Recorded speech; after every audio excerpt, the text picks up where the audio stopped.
SwayamPrabha. Digital India. Educated India.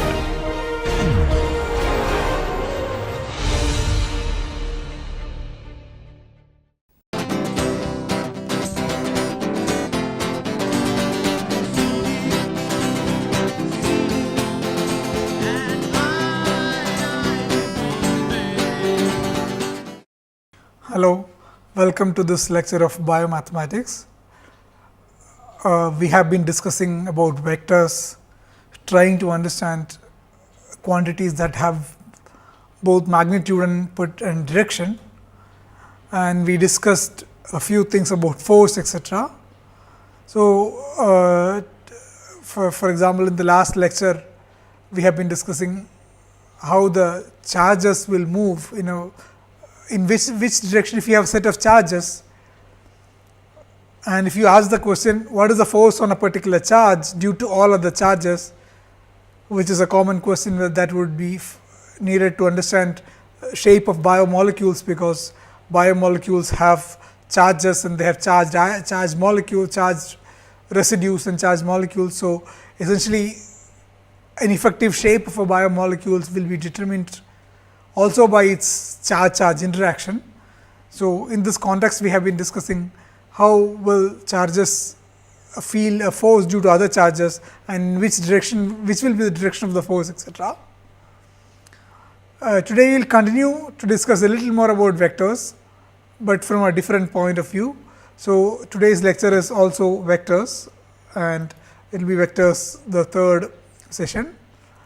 And what we had discussed is about basically force. As we saw, this is where we stopped last time, that we said the resulting force on the second charge is the sum of the force due to the second due to the F21 and F23. F21 is the force on the second due to the first charge, and force on the second due to the third charge. We said that this is F21 and this is F23. So, we also said that essentially we will get F2 is equal to some alpha which is along x, and with some minus beta which is along y. So, the force, if you look at in the x y plane, this is something along x axis which is alpha, which is positive. So, you have to move along this direction some amount of alpha, and minus beta in this direction along the minus y direction, alpha along the plus x direction in this direction, and beta along minus y direction. So, this will be the resultant direction of the force. So, this will be the direction of the force of this due to this charge 2, and we have charge 1 and charge 3 here. So, this is the kind of thing we found out. Now, we will discuss a few. We also, so to sum, while we learning all this, we learn many concepts. Those concepts are like those concepts are here, which are finding out resultant force, idea of a unit vector, how do we find the magnitude of a vector, how do we find direction of a vector. So, all these things we learned. We also briefly discussed about addition of vectors, how we can add two vectors. So, let us generalize this to 3 dimension. So, we know that any vector in 3 dimension will have 3 components, just like a vector in 2D has x and y component, a vector in 3D will have 3 components x, y and z.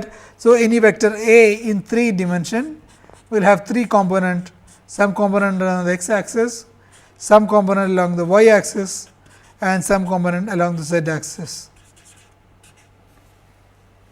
So, if you take such generalized 3D vectors, how do we add them and subtract them? So, have a look at here. So, if we have such vector A and B, where A is A1x plus A2y plus A3z, and B is B1x plus B2y plus B3z, the sum of this vectors is nothing but the sum of the components. This is what we discussed. That is, if you can just A1 plus B1, which are the x components, A2 plus B2, they are the y components, and A3 plus B3, they are the z components. So, this is how you find the sum of two vectors. A plus b is a 1 plus b 1 x plus a 2 plus b 2 along y hat plus a 3 plus b 3 z hat, a 1 plus b 1 x hat plus a 2 plus b 2 y hat plus a 3 plus b 3 z hat. So, this is the resultant, this is a sum of two vectors, this is how we find. So, like we said, if we want to find out f 2 1 plus f 2 3, we can find out this way. Similarly, subtraction is like addition only. So, if you have two vectors a and b, and if you want to subtract one from the other, you can do it in the following way. If you have vector a is a 1 x plus a 2 y plus a 3 z, and b is b 1 x plus b 2 y plus b 3 z, where all this, when I say x, y, z, they are they are unit vectors, a 1 x unit vector plus a 2 y unit vector plus a 3 z unit vector. So, then z is equal to a minus b, which is you subtract the x component, that is a 1 minus b 1 plus a 2 minus b 2, which are y components, and a 3 minus b 3, which is z component. So, this is the way we add or subtract two vectors, and they will have the resultant vector typically will have, it can have three components, or if you have a vector of 3D, you add subtract it in 3D, you will get another vector in 3D. That is what you saw here basically, because what you get the C is another vector, and the vector is obtained in this particular way. C is another vector, and the C is obtained in this way. Even here in the previous case, when you do a plus b, C is another vector. So, you can do this in this particular way. Okay, now, so we learned about subtraction of two vectors and addition of two vectors. Now, we should go and rethink a bit more about something we discussed very early about vectors. So, when I said that if you have a 2D plane, x axis and y axis, so this is x and this is y. Any point in this x y plane, let us say this particular point, if you want to go to this, and let us say you can imagine, for example, these are atoms of a molecule. So, like we can imagine some molecule which are connected like this. Let us say these are three atoms of a molecule. This is one atom, this is one atom, this is one atom. So, if I want to tell this position of this particular atom, I can say that if I start from this particular point and if I go, so I want the position of this point can be represented by some vector r. Now, what is r? We said that you can go some distance along x axis, and so you will get the, and you can go some distance along x axis and some distance along y axis. So, if you go this much along x axis and this much along y axis, in the direction of the y axis, I will get this particular point. So, r is some x along the x direction plus some y along the y direction. So, this is your r vector. Now, if you think about it, to get this exactly the same information, you can get the same information in a different way. So, have a look at here. Instead of saying that I can go x along this, x distance along this and y distance along this. So, this is 1 and this is this. I can say one thing, I can go an angle theta, some particular angle from the x axis, and if I go this angle theta, then I can go a distance of r, this distance. So, this is the distance from here to here in this direction. So, I can specify the same point by specifying this distance and this angle. So, I can specify some distance r, which is this distance. So, this is not a vector, just a distance. So, let me call this L. So, L is the mode of the r vector. So, this is L, this is this distance from here to here, this distance, let us call it L. So, I can specify this L and specify this angle theta. So, that will give me the exact position. So, if I just specify L alone, that will not tell you this particular point, because if I say this is a distance, my point or this particular atom is at a distance L from the center, at this from the starting point, there can be many points. This point also can be, there can be many points in the circle. You can draw a circle here. There can be many points that is L distance away from this. Even this point is L distance away from the center. Even this point is L distance away from the center. So, there can be many points actually along a circle which is L distance away from the center. But if we specify this L and this angle theta, where this is angle from the x axis, then there is only one unique point, that is this point. So, this point or this position of this atom or this particular position can be either represented by an x and a y, such that R is x E x plus y E y. So, let me write this little more carefully here. So, let me write this. So, let us have a look at little more carefully. So, we have x axis and y axis, and any point can be specified by specifying this distance. So, let me call this distance L and this distance this angle theta. So, you can either specify an L and a theta, or you can specify x and a y. If you specify an x and a y, this R is x E x plus R is x cap plus y cap. X and y are some numbers, and x cap and y cap are unit vectors. Same way, I can specify with a length and a theta. So, sometime I represent this L by R. So, or some people write it as R and a theta. The distance R, some people write L instead of R instead of L. In many textbooks you would see R and theta. So, either you can essentially R or L, whatever you represent, it is this distance. So, either you can say this distance and say that you can go this distance at an angle theta from the x axis, or you can say that I can go x along the x axis and y along the y axis. So, you will get this. So, now if this is the formula for this r vector, what is the formula in terms of r and little r and theta? So, that is the question. So, let me say let me explain what I was telling in the last 2 minutes. So, what I was saying is that any point, look at here, any point that is the end of this blue line, this blue arrow, this point can be represented by 2 numbers 3 and 4. In 2D you can have 2 numbers, in 3D you will have 3 numbers. So, 2 numbers 3 and 4 will tell you this, uniquely tell you this point. When I say 3, 4, in a 2D plane there is only one point, 3 along x axis and 4 along y axis. When I say 23, 8, there is only 2 points, 23 along x axis and 8 along y axis.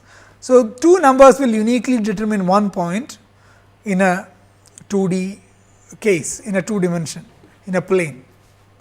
Now, as we said, how do we say, instead of saying 2 numbers, I can say 2 distances. Essentially, these are 2 distances, distance along x axis and distance along y axis. Instead of saying 2 distances, I can say 1 angle and a distance. So, how do we do that? As I just said, I can say this angle theta and this distance r. If I say this way, it turns out that x, that is this distance, is nothing but r cos theta, and this distance y is nothing but r sin theta.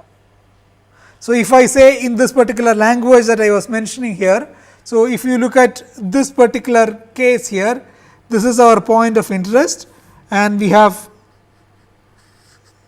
this is L is this distance. So, here this is the x. So, and you know that cos theta is this distance, which is the y distance, this distance. So, cos theta is the definition of the cos theta is. So, if you consider this as a rectangle triangle with this as a 90 degree, this is its hypotenuse. So, cos theta is always x by L, that is the adjacent side, which is adjacent to this angle theta, which is x divided by this hypotenuse L. So, this is the definition of cos theta. So, this would imply that x is L cos theta. In this case, you can convince that x is L cos theta. Similarly, you can convince yourself that x y is. Similarly, if you do this, you will get here that sin theta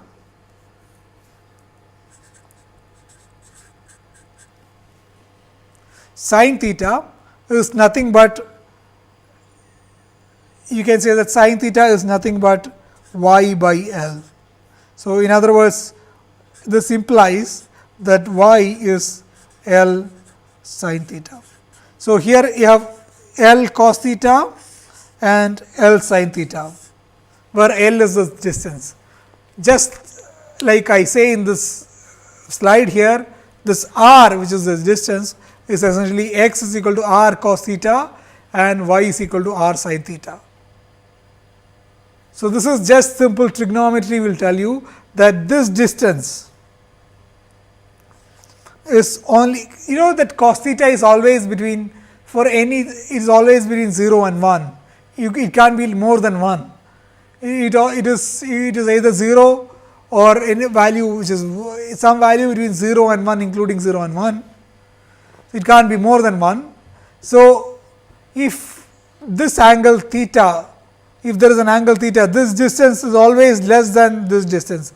You also always know that if you have a rectangle triangle, the hypotenuse is r, is basically x square plus y square. So, let us think about this. So, r, so if you have, let us draw this again, x and y axis, and you have a vector r, you have a distance r, and this is theta, and this is your x distance and this is your y distance.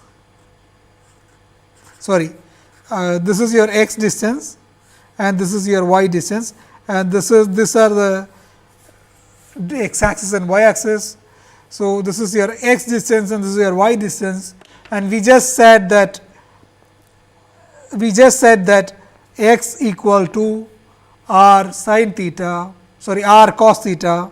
So, x is equal to r cos theta and y is equal to r sin theta. Now, let us check this using some trigonometric idea that we know. So, if we know, if we have any rectangle triangle, so this is a rectangle triangle. So, this is the 90 degree, right, this is 90 degree. So, this is a rectangle triangle, this line and this line, this three forms a rectangle triangle, and we know the famous Pythagoras theorem, which says that the r square, which is this, is x square plus y square.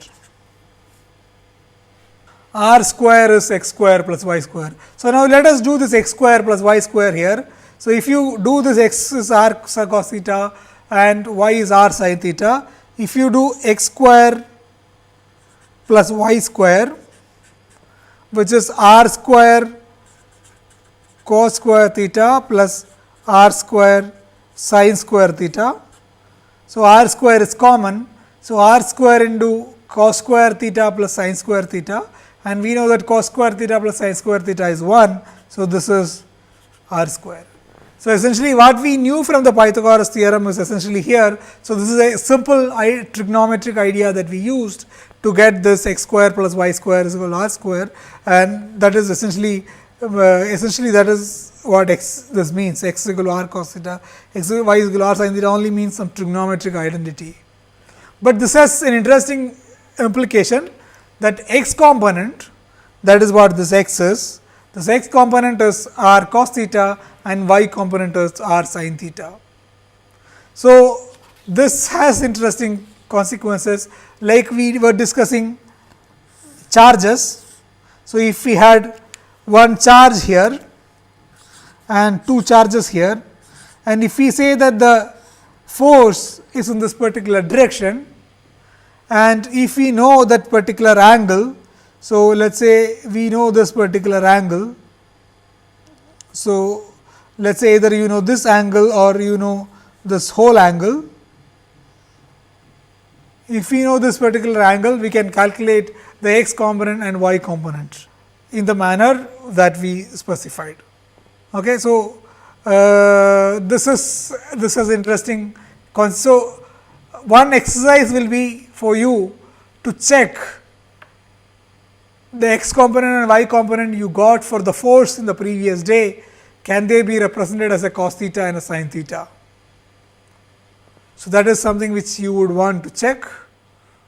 So, when I say the vector F2 as we yesterday's force, this can be written as some kind of x cos theta plus y sin theta, where x and y.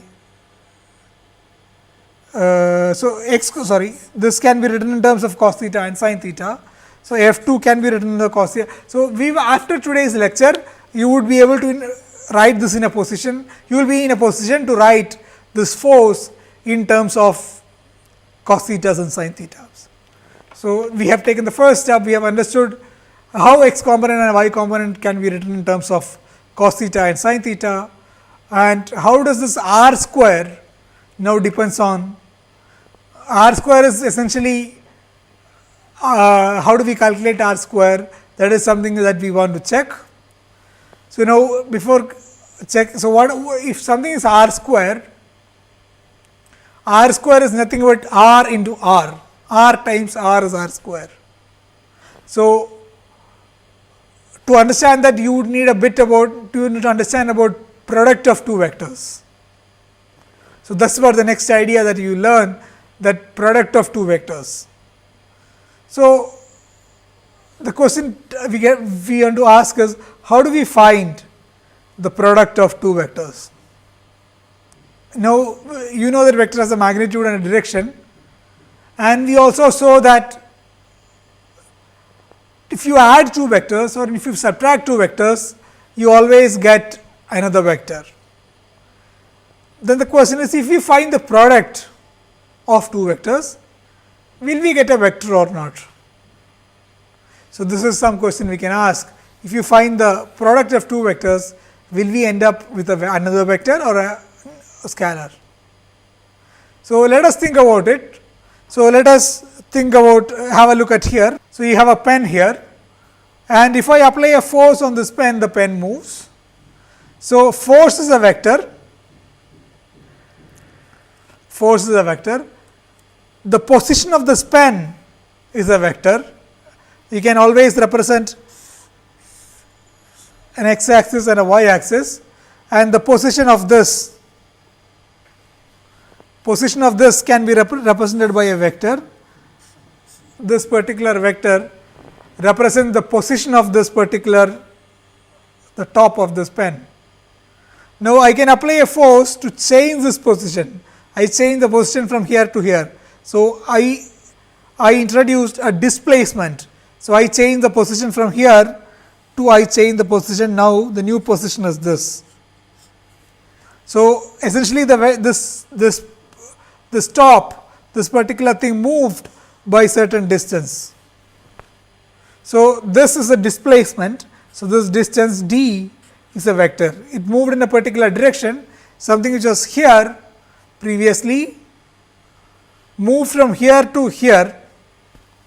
So, when this is moved, I applied a force F such that it moved in this particular direction. So, you have a force which is a vector, you have a displacement which is a vector. Now, the product of force and displacement we know is energy. So, what is energy? Energy is it a vector or is it a scalar? As you know, energy is a scalar, energy has no particular direction. So, since energy is a scalar, it is clear or it occurs to us that the product can be a scalar. So, a product between two vectors can be a scalar.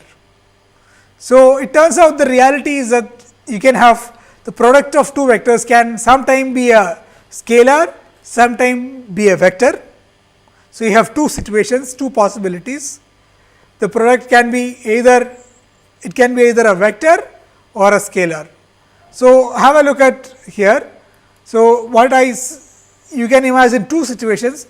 Product of two vectors is the scalar, that is one situation, that is we just discussed. Example, when you apply a force and change the position of an object, for example, the product of a force and displacement is work, and the energy is the work is a scalar or the energy is a scalar. So, the product of force and displacement is an example for something called a scalar product, where the product is a scalar. You can also now, what is the example that you have where you have the product is a vector.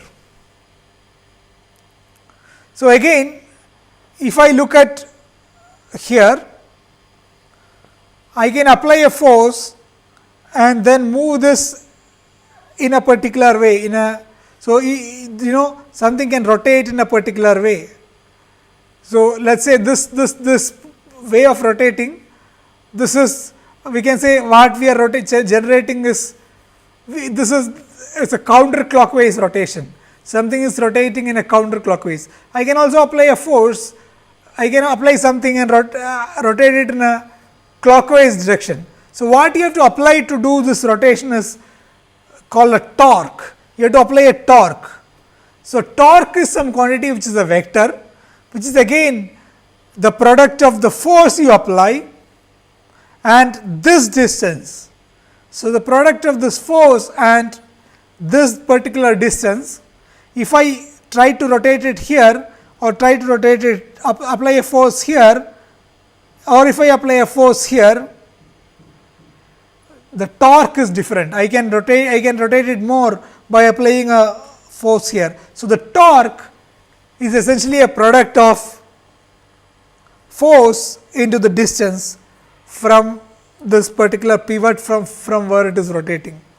So, anytime like all of you might have seen, when you try to open a door, the handle, the force you apply on the handle is making it to rotate. So, essentially what you are applying is a torque. So, the torque is again force to rotate something. So, the torque is essentially a vector, which is also a product of two vectors. We will see that. Another example which is biologically very, so the torque which when you are opening the door, the torque is something that we see everyday life. Another example which is biologically relevant will be, one example will be, let us say if you want to twist a DNA. So, DNA, you know that the proteins twist the DNA and they get super coiled and so on and so forth. So, if you want to twist a DNA, you have to apply again a torque. So, proteins apply a torque on DNA. So, the torque has a particular direction. So, this is some quantity which is product of two vectors, but is again as a vector. So, two vectors and the product is a vector is a torque. Again, in bacterial flagella, you know that the flagellar motor can either rotate clockwise or counterclockwise. This is another example where you have to apply a torque, which is again product of two vectors. You can also holding something, right? If you want to hold something, this muscles will have to apply some force, apply some torque. Otherwise, if there is a heavy object which will try to fall under gravity, and if you want to hold them, these muscles, or if you want to pull this up, essentially you are applying a torque. So, there is a particular direction for this. So, all this are some vectors. We will explain this a little more carefully, but what I am trying to say is that there are objects which are product of two vectors, but they have directions. Such objects are, the one example of such object is torque, which is you are very familiar when you are opening a door, or even in the biology when you talk about supercoiling, there is some direction associated with it, and you have to apply some torque to supercoil the DNA, and such torque has direction. So, essentially we will discuss them, but then what we want to understand is how do we find this product of two vectors. If we are given two vectors, how exactly will you find the direction of these two vectors? So, that is a question that we are interested to ask. So, let us say the product of two vectors. The second point I wanted to make is that the product of two vectors is another vector, and that is example is applying a force to twist DNA, applying a force to rotate an object. So, these are examples where you have force and some displacement, essentially distance essentially giving to a torque or a twist. Okay, so, now how do we find the scalar product? The scalar product is defined in this particular way. So, let us say you have a vector f, which is some x component a 1, some y component a 2, some z component a 3, and some distance x, which is some x component b 1, some other x component b 2, some other x component some x component b 1, some y component b 2, some z component b 3, then the product, the scalar product, which is written as f dot x. So, this is sometimes also known as dot product, because this is represented typically by a dot in between this, and this is nothing but the magnitude of f times the magnitude of x times the cos of the theta between f and x. You have two vectors, you can always define an angle between these two vectors. So, this f into x into cos theta. So, this is what it is. So, let us have a look at carefully how exactly this is defined. So, we said that I have some object here. So, we had discussed this. So, this is some object here. If I apply a force in this particular direction, so my force is in this particular direction. Let us say I am applying a force in this particular direction, and it is moving in the same direction, and it is moving in the same direction. So, the angle between the force and the distance, so you have force and you have a distance. So, let me explain this again here. You have something here, an object here, and you want to apply a force in this particular direction to move it. So, this is your direction of the force. So, let me apply this force in this particular direction. So, I applied this force and made it to move. So, I made it to move in this particular direction. So, this is the direction in which it moved. So, this is the d. So, the force, which is a vector d, they are in the same direction. So, the angle between the force and so you have vector force and the d, which is this displacement vector. So, the angle between f and d is 0. So, the theta in this case is 0, no angle, they are going in the same direction. Then the f dot d, so let us write f dot d, this is the product, this is mod of f mod of d into cos of theta, which is angle, here the theta is 0. So, cos theta is 1 when theta is 0. So, cos theta will become, so this will be just mod f mod d. So, this is the typical energy that we talk about, f into d. When we say, we are talking about you are applying a force and it is moving in the same direction as you apply the force. You need not move. If I apply a force in this direction, it can move in some other direction. I can apply a force in this direction and the object can move in this particular direction. So, then there is an angle between this. So, then the work done is mod f mod d cos theta. In the last class, we discussed how do we find the mod of a vector. So, if we have any vector f which is a1 along x axis and a2 along y axis and a3 along z axis, the modulus of this we said is root of a1 square plus a2 square plus a3 square. This is what mod of this. We also said that similarly, if you have a vector d which is d1 x plus d2 y plus d2 z, then f dot d is mod f mod dot d mod d if they are in the same direction. So, this is basically root of a1 square plus a2 square plus a3 square into root of d1 square plus d2 square plus d3 square. This is how you find out the energy.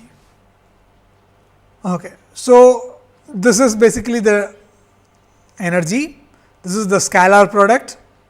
Now, if there is an angle, you have to take the angle also into account. So, you will get f d cos theta. So, now let us take a simple example. Let us take an example f dot f itself. So, let us say f is some vector. Let us call this f1 along x axis plus f2 along y axis plus f3 along z axis. Now, let us say f dot f. What is f dot f? This is like finding square. So, this is mod f, again mod f, and the cos of angle between, if you have same vectors, there is no angle because f is the same direction as f, there is f and f, they are the same thing. So, the direction is the same. So, cos 0 is 1. So, it is just f times f. So, now what is mod f? Mod f is root of f1 square plus f2 square plus f3 square into same thing f1 square plus f2 square plus f3 square. So, this is square root to square root goes away and you will get f1 square plus f2 square plus f3 square. So, f dot f is f1 square plus f2 square plus f3 square. So, this is an interesting result that will be useful if square of a vector is f1 square plus f2 square plus this is how you find the square of a vector. So, when you say f square or any square of a vector, you will have this particular form. So, you know this is nothing but mod f square, mod f into mod f. So, you know mod f is square root of f1 square plus f2 square and square of this is this. Okay, now, let us have a look at another one. So, let us again go back to 2 dimension, so that everything is simple. So, let us think of a vector in 2D. So, you have a vector in 2D which is this vector and this has some x component and some y component. So, this is the x component and this is the y component. Now, we already learned that this can be represented as x is equal to r cos theta and y is equal to r sin theta. We already learned this, where this is the angle theta. Now, this is the unit vector in this direction. So, let us say a small vector, a unit vector in this direction can be represented as x cap. X cap is a unit vector in this direction and let us call this vector r. So, x is this distance is modulus of r vector. Modulus of r vector is this particular distance. So, you know that this distance times cos theta and this distance times sin theta is x and y. Now, we can also define r as x component along x axis and y component along y axis. So, or let me write this r 1 along x axis and r 2 along y axis. This is r 1. So, x you can write r 1 if you want, and this distance y you can call it r 2. Now, if we find r vector dot x cap, what is this? What is r vector dot x cap? It turns out that if you do this according to our definition, it is mod r vector mod x cap vector into cos of this angle. Between theta is the angle between this x and this r. Now, mod of x cap is 1. So, this is r times the modulus of the r vector times cos theta. So, have a look at this. So, r dot x cap, r vector dot x cap is nothing but mod r cos theta, which is the same thing that we described here. So, this r cos theta is nothing but mod r dot x axis. If you do this, you will get r cos theta. Similarly, just using this, you can also see that r vector dot y cap is mod r sin theta. You can use simple trigonometry that you already know and find out the dot product between the r vector and the y unit vector along y. So, this is all related to each other. So, this is one thing that you should know about the dot product. And another kind of thing that there are few things that you can deduce from this, which we will discuss this later.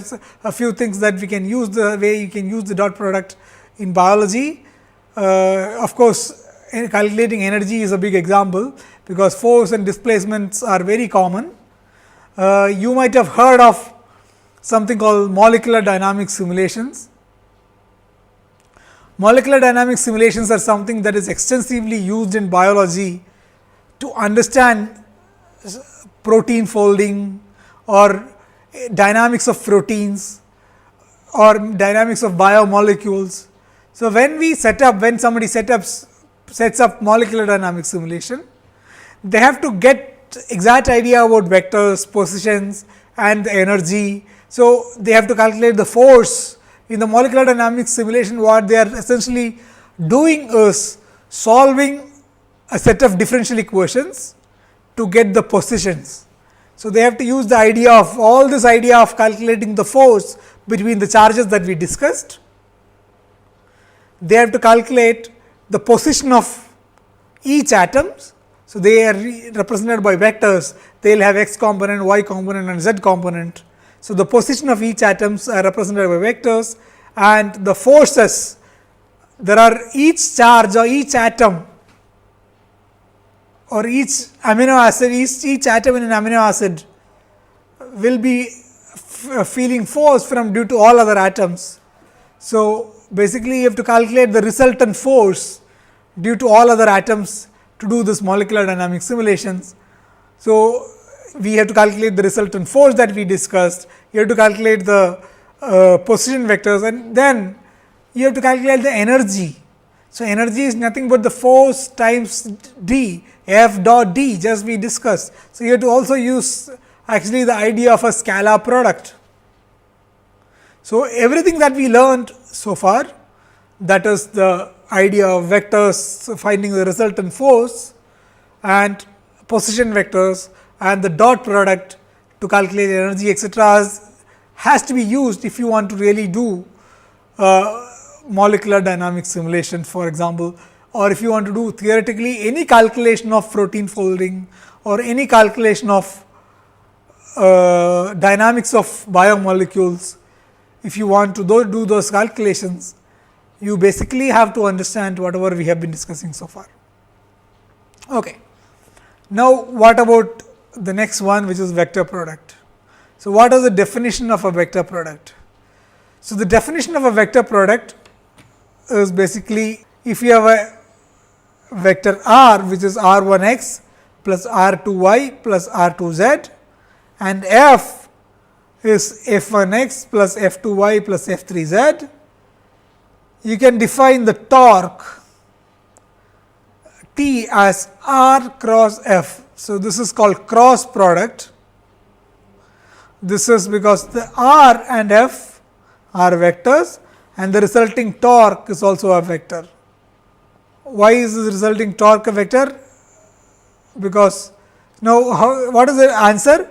So, this is basically mod r mod f sin theta, this is the angle of theta between this, and n is a unit vector which is representing the direction along which the torque will act. So, what is the direction of the n? That we will discuss later, but n will represent is a unit vector that represents the direction of this torque. So, essentially the answer r cross f is basically r cross f is basically a vector, and this kind of products are known as scalar products. Sorry, this kind of products are known as vector products, where the result is essentially a vector.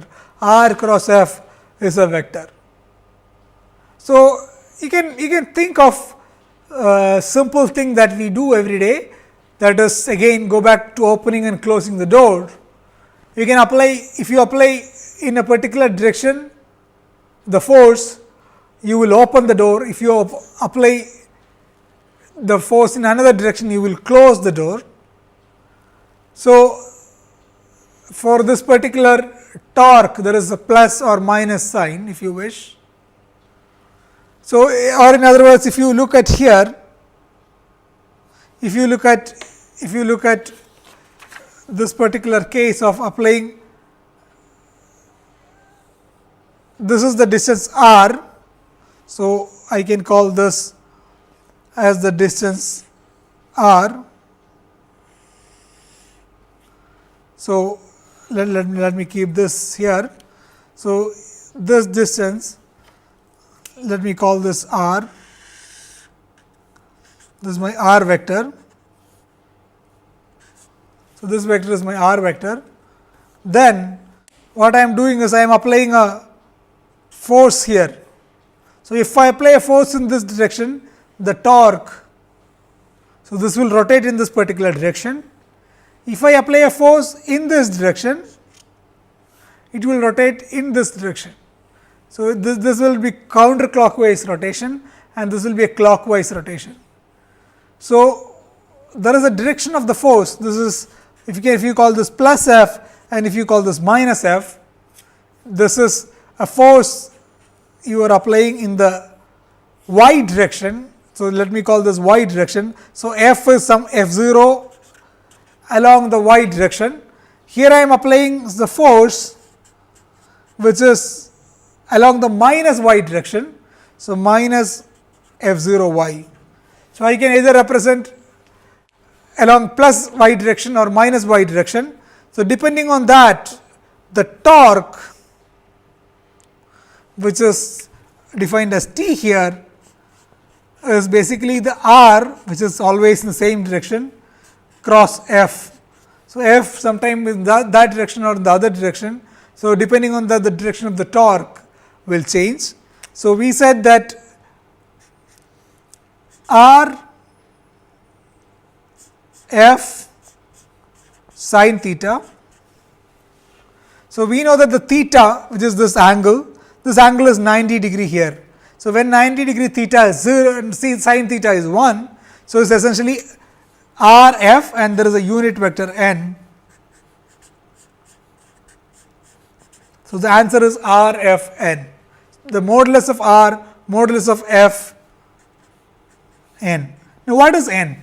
So, it turns out that n will be always in the direction perpendicular to the direction of the force and the r. If f and r are in this 2D plane, the n will be in this perpendicular direction. So, this is one way where you want to know about this scalar product. So, we will vector product and we will come back to this and tell you this in a little more detail whenever we need to use it for dealing with some examples, but for the moment you just understand that this is the case. And one more idea which I want to say today briefly and which we will elaborate in the coming classes is something called gradient. So, have a look at here, that is brief. If imagine this is a concentration of some protein and the concentration of the protein is more here and this less here. It is dark here and this is not so dark here. So, the concentration is changing in this direction, but if you look at here, in this direction is not changing, in this x direction the concentration is changing. So, to represent that this direction for the concentration is changing, we can introduce something called gradient. So, the gradient is some vector called del. So, concentration is a scalar. So, gradient of a concentration can be represented by derivative of c with respect to x with an x cap. So, this is some definition which we will come back later and try and help you understand in the coming classes.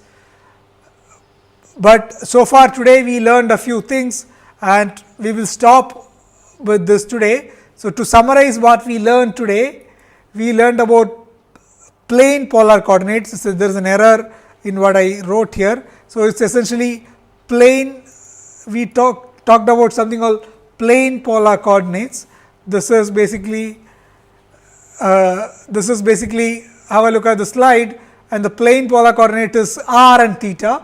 You can represent any vector by a distance and an angle theta. So, that is called plane polar coordinates. And we also learned about dot product and cross product, two way of finding the products of vectors. We also learned about the gradient. We briefly mentioned about the gradient, and we will discuss this in the coming one more class. In the coming class about vectors, we will discuss about the gradient and how will that lead to diffusion equation, etc. So, with this I will stop today's class. These are the ideas that we learned, and we will continue the discussion in the next lecture. Bye.